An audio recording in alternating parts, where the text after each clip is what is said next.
build up self-esteem and confidence and stuff. And there's this quote from one of my friends, Alex Hormozy, that says, "You don't become confident by shouting affirmations in the mirror, but by having a stack of undeniable proof that you are who you say you are. Outwork your self-doubt." Yes.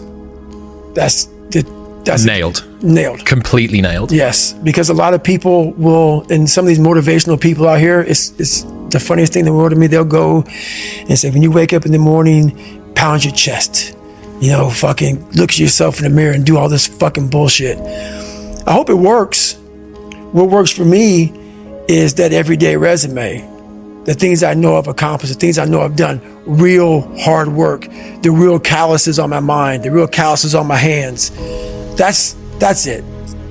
You don't need to pound your chest in the mirror anymore if you have that. It seems like, especially with confidence, right, or self-esteem, there's a relationship between confidence and competence.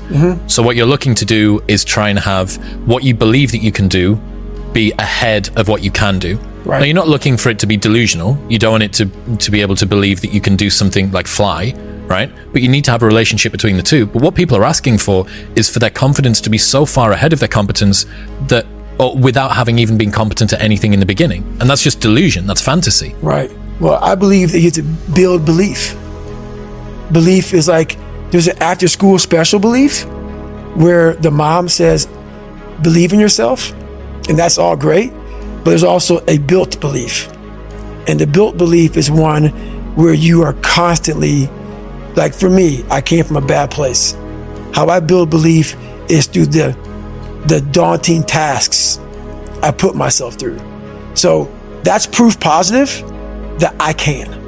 All the knowledge for myself comes from that place. It doesn't come from the place of success. My knowledge does not come from the place of, because for me, like I built Goggins from the ground up. I was born David Goggins. David Goggins wasn't good enough. He was a scared, bullied, abused kid who struggled in life.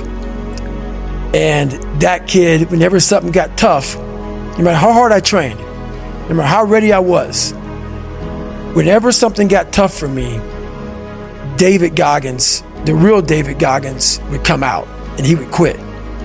So I realized this over a period of time. So I had to build Goggins. And in that process, I had to go back to that mental lab. And that mental lab is at scratch. That mental lab is in that trained humility. And so that's where I get better. I get better when I'm digging holes in the ground, when I'm waking up early knowing I don't have to do these things. That's where I get better. So it's important to stay hungry. It's important to stay hungry, but it's important more to stay humble within that hunger. So while you're hungry, a lot of people are hungry, but humility is everything. Miserable. It is miserable. I mean, to get up every day or 5 days a week, whatever, when it's snowing, shiny, not shiny, not comfortable, and to go in the gym and work out when you don't want to go to the gym, it is not fun.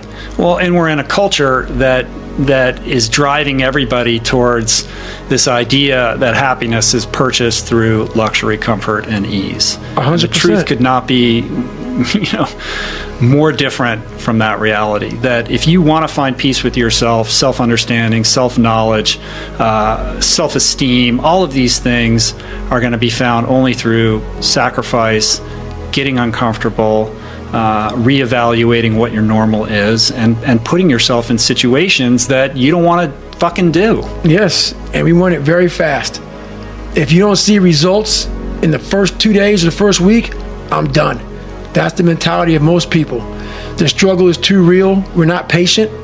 We, like in a world where you can Google the best restaurants around me right now, no one is patient. And for you to lose weight, for you to stop drinking, whatever the hell you're going through, it takes a lot of patience, a lot of time, and a lot of pitfalls, a lot of plateaus. You're gonna hit so many fucking plateaus. If you don't know how to get around that plateau, it's not gonna happen fast. Yeah.